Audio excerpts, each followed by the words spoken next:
जय हिंद दोस्तों, आप सभी का स्वागत है फिर से जय हो स्टडी वन डे एग्ज़ाम्स के इस प्लेटफॉर्म पर।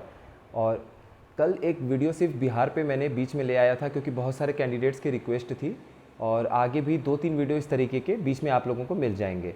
ज्योग्राफी की जो हमारी सीरीज़ चल रही है उसे कंटिन्यू करते हुए आप लोगों में से बहुत सारे कैंडिडेट्स ने ये सुझाव दिया था कि माउंटेन पासेस के ऊपर भी वीडियोस आप बनाइए। तो देखिए, माउंटेन पासेस को हम 3 पार्ट में कंप्लीट करेंगे, ठीक है। तो पहला जो आज हमारा पार्ट है उसमें जम्मू कश्मीर, हिमाचल प्रदेश और उत्तराखंड इन माउंटेन पासेस को देख लेंगे। दूसरे पार्ट में पूर्वोत्तर भारत के पूरे हिस्से को देख लेंगे, और तीसरे पार्ट में जो दक्षिण भारत और महाराष्ट्र और इंडिया में इन सब साइड में जो भी पासेस हैं उनको देख लेंगे। तो 3 पार्ट में ये हमारा कवर हो जाएगा। और मेरी कोशिश ये है कि सिर्फ आपको पासेस ना पढ़ाया जाए। भले ही हमने पास्ट में बहुत सारे वीडियोस में पहाड़ हो गए, नदियाँ हो गई, इनको कवर किया हुआ है, लेकिन उसके बावजूद मेरी कोशिश है कि माउंटेन पासेस के साथ में आपको और भी जो भी एक्स्ट्रा इन्फॉर्मेशन दी जा सकती है वो दी जाए। अब कुछ लोगों का, बहुत सारे लोगों का ये कुछ लोगों का ये कहना भी था कि वीडियो कॉल ये जो बोर्ड पे चीज़ें दिख रही हैं ये उतनी साफ़ नहीं हो पाती हैं। तो देखिए, मेरी कोशिश है कि अब से आप लोगों को ये चीज़ें भी सही से दिखें, साफ साफ दिखें। और जो इनकी पिक्स हैं, इमेजेस हैं, वो डिस्क्रिप्शन लिंक में जो हमारी ग्रुप का जो आपको लिंक दिया जाएगा आप उसको ज्वाइन कर लीजिएगा। तो ग्रुप ज्वाइन करने से आपको यहाँ पे पढ़ाई की सारी इमेजेस वहाँ पे फ्री में मिल जाएंगी। और आप लोग थोड़ा सा वीडियो क्वालिटी इंक्रीज़ कर लीजिए, जैसे 1080 और इन सब में, तो आप लोगों को ये भी साफ और दिखेगा। चलिए अब अपना स्टार्ट करते हैं। अब पासेस को पढ़ने का जो हमारा तरीका है वो ये है कि जम्मू से स्टार्ट करेंगे हम लोग, और वहाँ से होते हुए पूरा लद्दाख, द्रास क्षेत्र से होते हुए और हम हिमाचल प्रदेश वापस आएंगे। और कुछ बातें आपको उत्तराखंड और हिमाचल प्रदेश, ये हिमाचल तो कवर हो ही जाएगा, तो कुछ उत्तराखंड का भी हम लोग पास देख लेंगे। वीडियो को पूरा देखा करिए, ताकि कुछ बातें ऐसी रहती हैं या बहुत सी बातें कभी कभी किसी वीडियो में ऐसी हो जाती हैं जो यहाँ नहीं लिखी होती हैं, लेकिन वो फ्लो में चीज़ें याद आती रहती हैं, तो फिर आपको उसका फ़ायदा मिल जाता है। चलिए शुरू करते हैं अपने इस माउंटेन पास को। तो देखिए, जम्मू से हमारी यात्रा शुरू होती है, और जम्मू से जब हम आगे बढ़ते हैं तो सबसे पहले आपको पता है कि पीर पंजल की पहाड़ी है जम्मू और श्रीनगर के बीच में। अब जम्मू से जब हम श्रीनगर की तरफ आगे बढ़ेंगे तो पीर पंजल की पहाड़ी को हमने पार किया, और वहाँ पे सबसे पहला जो हमें माउंटेन पास दर्रा देखने को मिला, वो कौन सा दर्रा है? वो है आपका, ये देखिए, बनिहाल पास। तो यहाँ पे ये आप 1 नंबर पॉइंट जो देख रहे हैं, पीर पंजल की पहाड़ियों को काट के जो आप आगे बढ़ते हैं और एक आपको वहाँ पर पास देखने को मिलता है, वो है आपका बनिहाल पास। अब बनिहाल पास जब बर्फ़ का समय आता है, जब आपका ये सितंबर अक्टूबर से फरवरी का जो समय होता है, तो पास पे जो ये बर्फ़ है, बर्फ़ की बहुत बड़ी बड़ी लेयर जम जाती है। उसकी वजह से उनको हटा के और फिर आने जाने में बड़ी दिक्कतें होती हैं। तो इसीलिए पहाड़ के ही अंदर से, पहाड़ को काट के एक सुरंग बनाया गया, और उस सुरंग का क्या नाम था? उस सुरंग का नाम है जवाहर सुरंग या फिर जवाहर टनल। अब यहाँ से जब आप जम्मू से श्रीनगर जाएंगे तो पहला कौन सा पास आपने पास किया? वो दर्रा है बनिहाल पास या बनिहाल दर्रा, ठीक है। अब आप पहुँच गए श्रीनगर। अब श्रीनगर से अब हमें चलना है लद्दाख की तरफ। तो द्रास क्षेत्र, जो कारगिल द्रास क्षेत्र है, जब आप ये रोड मैंने बनाने की कोशिश की है ग्रीन पेन से। अब आप श्रीनगर से जब द्रास की तरफ आगे बढ़ते हैं तो आपको दूसरा पास फिर से बीच में मिलेगा, और ये कौन सा दर्रा है? ये दर्रा है जोजिला पास। तो जोजिला दर्रा या जोजिला पास आपको कब इससे गुजरना पड़ेगा या इसको पार करना पड़ेगा? जब आप श्रीनगर से द्रास की तरफ जाएंगे। तो देखिए, जब आप श्रीनगर से द्रास जाएंगे तो यहाँ पर एक जगह पड़ती है गुलमर्ग, और एकदम ये लद्दाख यूनियन टेरिटरी, अब तो केंद्र प्रशासित राज्य हैं जम्मू कश्मीर और लद्दाख। तो जब आप जम्मू कश्मीर से लद्दाख की तरफ जाते हैं तो यहीं पे सोनमर्ग पड़ता है। तो कभी कभी क्वेश्चन में आपको घुमा के ऐसे भी पूछ सकता है कि सोनमर्ग को द्रास से जोड़ने वाला जो पास है वो जोजिला पास है।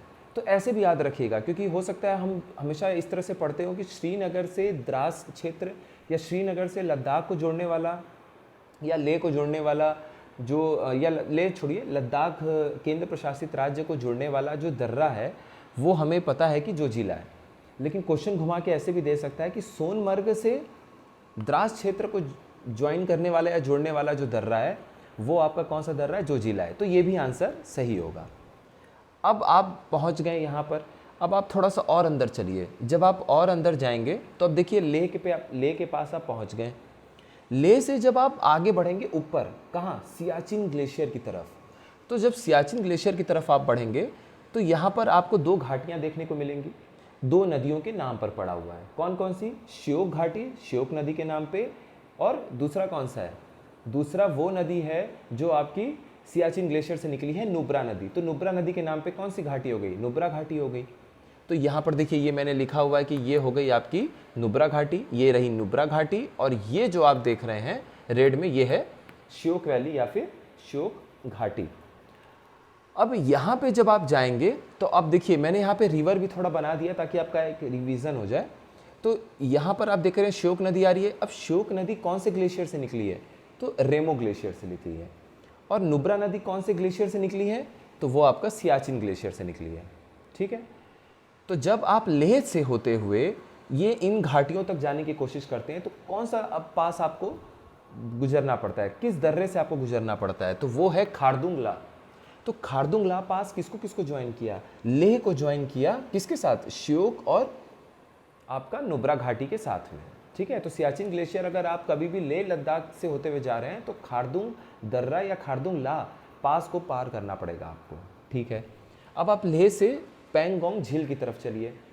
पैंगोंग झील जो है ये आपको पता है कि चाइना और भारत के बीच में एक कंटेस्ट बना रहता है, यहाँ पे हमेशा एक स्थिति बनी रहती है तनाव की, क्योंकि पैंगोंग झील आप देखेंगे तो कुछ हिस्सा भारत की तरफ है और अधिकतर हिस्सा चाइना की तरफ है। तो पैंगोंग झील की तरफ अगर आप लेह से होते हुए जाएंगे तो आपको कौन सा दर्रा पार करना पड़ेगा? ये दर्रा है आपका चांगला पास। ठीक है, तो ये जो आप 5th नंबर देख रहे हैं ये है चांगला। तो चांगला पास कहाँ आपको पार करना पड़ा? जब आप लेह से पैंगोंग झील की तरफ बढ़े। अब आप लेह से आइए हिमाचल के लिए आने की तरफ आइए। ठीक है, अब आप देखिए जब आपका ये लेह वाला आपकी पहाड़ी है तो उसके नीचे ये कौन सी पहाड़ी आ जाएगी? जास्कर की पहाड़ी आ जाएगी। और हमें पता है कि लेह और ये आपका कौन सा हिस्सा था, ये जो आपका पहाड़ आएगा ये आपका काराकोरम की रेंज आ जाएगी। तो ये आपका लेह हो गया, ये आपका जास्कर हो गया। अब आपको ये बताना है, केवल एक क्वेश्चन है कि सिंधु नदी जो इंडस रिवर है वो लेह और जास्कर के बीच से ऐसे बहते हुए जाती है या लेह और काराकोरम के बीच से बहते हुए जाती है? ये आप कमेंट सेक्शन में लिख के बताइएगा। ठीक है, अब देखिए लेह से जब आप जास्कर की तरफ आएंगे तो आपको ये कौन सा पास पार करना पड़ा? आपको पार करना पड़ा पेंसिला। तो पेंसिला कब पार करना पड़ा? जब आप लेह से आप जास्कर की तरफ होते हुए आ रहे हैं हिमाचल की तरफ, तो पेंसिला। और लेह से जब आप पैंगोंग सो झील की तरफ या पैंगोंग सो लेक की तरफ आगे बढ़ेंगे तो आपको कौन सा यहाँ पे पार करना पड़ा दर्रा? चांगला। यहाँ चांगला, यहाँ पेंसिला। ठीक है, अब आप लगभग पहुँच गए बॉर्डर पे। कहाँ? हिमाचल और लद्दाख के बॉर्डर पे। तो हिमाचल और लद्दाख के जब बॉर्डर पे आएंगे तो यहाँ भी एक आपको दर्रा देखने को मिलेगा। इस दर्रा का क्या नाम है? बारालाचा पास। तो बारालाचा पास क्या हुआ? हिमाचल को लेह से जोड़ने का एक पास है। अब आप हिमाचल में प्रवेश कर गए। हिमाचल में जो आप एंट्री करेंगे तो हिमाचल, अब देखिए होता क्या है ना कि यहाँ पर पहले कुल्लू पड़ता है, कुल्लू के बाद मनाली आता है, मनाली के बाद रोहतांग आता है, और उसके बाद आप यहाँ पर बारालाचा पास होते हुए आगे चल जाते हैं। तो देखिए यहाँ पर आप देखेंगे तो है क्या कि यहाँ पे है लाहौल स्पीति। लाहौल स्पीति हिमाचल का आखिरी ज़िला है। इसके बाद आपका लेह वाला हिस्सा शुरू हो जाता है और लाहौल स्पीति से ही आपको वो बर्फ़ की चादरें जैसी देखने को मिल जाती हैं। कोल्ड डेजर्ट कहा जाता है क्योंकि बारिश न के बराबर है और ठंडी जगह है, तो कोल्ड डेजर्ट का हिस्सा है। लाहौल स्पीति हो, लेह हो, ये सब कोल्ड डेजर्ट में आते हैं। लद्दाख वाला जो आपका एरिया है।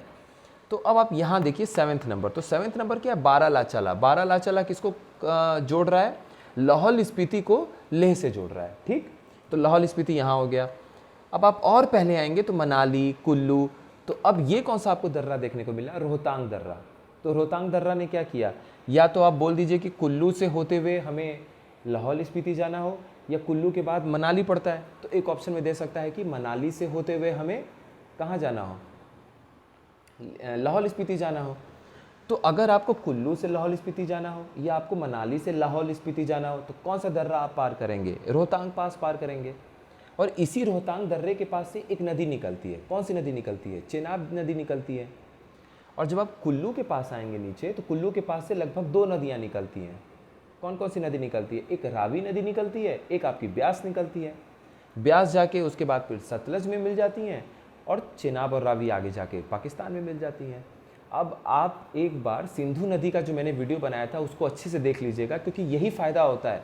उस वीडियो को अगर आपने अच्छे से देख लिया, ये आपका एक रिवीजन बना हुआ है इधर की नदियों को, तो अब आप तुरंत रिलेट कर पा रहे होंगे कि अच्छा यहाँ से ये नदी निकली, यहाँ से वो नदी निकली। तो अब आप जम्मू से आपने शुरुआत किया, सारे पासेस को देख लिया और अब आप आ गए कुल्लू पे। अब कुछ ऐसे पासेस हैं, कुछ ऐसे दर्रे हैं जो आपको ये आपका जो चाइना का हिस्सा है इसे शिनजियांग कहते हैं, शिनजियांग कहिए, शिनजियांग कहिए, शिनजियांग प्रांत को ज्वाइन करता है। तो उसमें एक आपका ये कौन सा पास है 6 नंबर का, ये है आपका अघिल पास। तो ये जो अघिल दर्रा है, ये अघिल दर्रा आप देख सकते हैं कि ये काराकोरम की पहाड़ियाँ हैं। तो काराकोरम का हाईएस्ट पीक यहाँ पड़ता है, कौन सा? माउंट गॉडविन ऑस्टिन, ठीक है, K2 जिसे आप बोलते हैं काराकोरम का। 8,611 मीटर इसकी हाइट है और ये दूसरे नंबर पे सबसे ऊंचा पर्वत है। पहले नंबर पे 8,850 दशमलव कितने मीटर, आप ये ज़रूर देखिएगा कि कितने नए सेंटीमीटर जुड़े हैं माउंट एवरेस्ट में, ये ज़रूर देखिएगा। 8,850 से कुछ ज़्यादा ही है। तो यहाँ पे अघिल पास है। अघिल पास कहाँ से कहाँ जोड़ता है? शिनजियांग प्रांत से भारत को जोड़ लीजिए आप, भारत में आप जोड़ लीजिए काराकोरम, भारत में आप जोड़ लीजिए, हाँ ठीक है, जोड़ लीजिए आप काराकोरम रेंज, या आप जोड़ लीजिए कि लद्दाख को ज्वाइन करता है आपका तिब्बत से, या लद्दाख को ज्वाइन करता है शिनजियांग से, ठीक है, अघिल पास। तो ये आपका हिमाचल और जम्मू कश्मीर के सारे पास कवर हो गए। अब आप आइए उत्तराखंड साइड में। उत्तराखंड साइड में देखिए ये, अच्छा एक हिमाचल में और है सतलज। सतलज नदी जब आपकी एंट्री करती है हिमाचल में, तो यहाँ पर एक पास है, दर्रा है, उसका नाम है शिपकिला दर्रा। तो शिपकिला पास से ये सतलज नदी आपकी एंट्री करती है, ठीक है, भारत में। अब आप आइए उत्तराखंड में। उत्तराखंड में हमें पता है कि ये बद्रीनाथ के पास में, अब देखिए इस पे भी रिवर का हमने कवर कराया हुआ है, तो आप इसको भी एक बार रिवाइज कर लीजिएगा, ठीक है। तो बद्रीनाथ के पास हमें पता है कि अलकनंदा है, ठीक है, अलकनंदा निकली। अब अलकनंदा के पीछे पीछे जब आप जाएंगे तो आपको सतोपंथ ग्लेशियर देखने को मिलेगा, सतोपंथ ग्लेशियर। उसी सतोपंथ ग्लेशियर के बगल से, बद्रीनाथ जी के बगल से एक रोड ऐसे जाती है और वो रोड आपका एकदम आखिरी पॉइंट यहाँ पड़ता है चाइना का, उत्तराखंड और चाइना का, यहाँ पर आके वो रुक जाती है रोड। वो जो पास है जो उत्तराखंड में बना हुआ है, जहाँ से आप उत्तराखंड से या भारत से तिब्बत जा सकते हैं, वो पास का नाम है मान्ना पास। ये है मन्ना पास। तो मन्ना पास और नीति पास आप हमेशा सुनते रहते हैं, नीति दर्रा और मन्ना दर्रा। अब नीति दर्रा क्या है? जब आप बद्रीनाथ से जब आप ये बद्रीनाथ के आगे विष्णु प्रयाग आप देखते हैं, तो विष्णु प्रयाग में अलकनंदा और उधर से धौली गंगा आके मिल जाती हैं। तो धौली गंगा जब इधर से बहते हुए आती हैं तो लगभग यहाँ पे नंदा देवी राष्ट्रीय उद्यान, नंदा देवी पीक, जो नंदा देवी की चोटी है, नंदा देवी की चोटी के बगल में कामेत चोटी भी है, कामेत माउंटेन पीक। अब नंदा देवी नेशनल पार्क जो है, नंदा देवी आपकी राष्ट्रीय उद्यान, वो नंदा देवी राष्ट्रीय उद्यान के बगल में आप देखेंगे यहाँ पर एक ऐसे रोड बना हुआ है, थोड़े दूर पे बना हुआ है, इतना एक्यूरेट याद रखने की जरूरत नहीं है, लेकिन थोड़े से दूर पे बना हुआ है, एक मैप के लिए, आइडिया के लिए मैं आपको बता रहा हूँ। वो रोड वो एक पास से होकर, दर्रा से होकर गुजरता है, जिसे हम नीति दर्रा कहते हैं, क्योंकि नीति गांव उत्तराखंड का उस रोड पे आखिरी गांव है, उसके बाद से तिब्बत वाला बॉर्डर और एरिया शुरू हो जाता है। तो नीति गांव तक पहुंचने वाला जो दर्रा है ना, जो पास है, उसका नाम हमने रख दिया नीति पास, ठीक। तो मन्ना पास यहाँ हो गया, नीति पास इधर हो गया। अब आप और इधर आएंगे तो यहाँ पर एक और आपको देखने को मिलेगा, ये क्या है? ये है आपका, ये जो आप देख रहे हैं, ये है आपका लीपू लेक। तो लीपू लेक क्या है? देखिए लीपू लेक यहाँ पर आप देखिए, भारत, नेपाल और तिब्बत का ट्राई जंक्शन है। भारत, तिब्बत और नेपाल, इन तीनों का बॉर्डर पॉइंट जहाँ की मिलता है वो लीपू लेक है, ठीक है। तो 3 उत्तराखंड में हो गए और बाकी आप ये जम्मू कश्मीर और हिमाचल प्रदेश में देख रहे हैं। तो ये हमारा माउंटेन पास का पहला पार्ट है। दूसरे पार्ट में हम फिर से पूर्वोत्तर भारत में चलेंगे। पूर्वोत्तर भारत में, नॉर्थ ईस्ट में हमने 2 वीडियोस में क्या क्या कवर किया। एक में हमने पहाड़ों को, फिर से ब्रह्मपुत्र की कुछ खास नदियों को, सहायक नदियों को अच्छे तरीके से कवर किया था, और एक वीडियो में हमने ब्रह्मपुत्र नदी को पूरा कवर किया था। उन दोनों वीडियोस को देखने के बाद या रिवीजन करने के बाद अब आप जब फिर से पासेस को देखेंगे तो मेरी फिर से कोशिश रहेगी कि उसमें अगर कोई फिर से इंपॉर्टेंट माउंटेन रेंज या ब्रह्मपुत्र नदी उनकी सहायक नदी आती हैं तो वो फिर से डिस्कस कर दिया जाए। ठीक है, तो 3 वीडियोस आपको नॉर्थ ईस्ट पे मिल जाएंगे, वो लगभग कंप्लीट हो जाएगा हमारा। और ये हमारा माउंटेन पास इधर कवर हो गया। इस पे हमने सिंधु नदी और उनकी सहायक नदियों को देख ही लिया है, तो लगभग ये भी हमारा कवर हो जाता है। अब जो एक वीडियो बनेगा उसमें हम ट्राइब्स को लेंगे, जनजातियों को लेंगे, और भारत की पूरे मैप में लगभग हर जगह से जो इम्पोर्टेंट बन सकते हैं ट्राइब्स, उन लोगों को जानने की कोशिश करेंगे और उनके बारे में जानेंगे, क्योंकि 1-2 क्वेश्चन मैच द कॉलम पे उनके ऊपर भी आता है। तो ये आज का वीडियो यहीं पे कंप्लीट करते हैं। अगला वीडियो आपको नॉर्थ ईस्ट पे मिलेगा, किस पे, इसी माउंटेन पास के ऊपर। तो उस वीडियो को फिर आप ज़रूर देखिएगा, तो आपका लगभग नॉर्थ ईस्ट से रिलेटेड सारे क्वेश्चंस खत्म हो जाएंगे, कंप्लीट हो जाएगा। तो बहुत बहुत धन्यवाद। जय हिंद।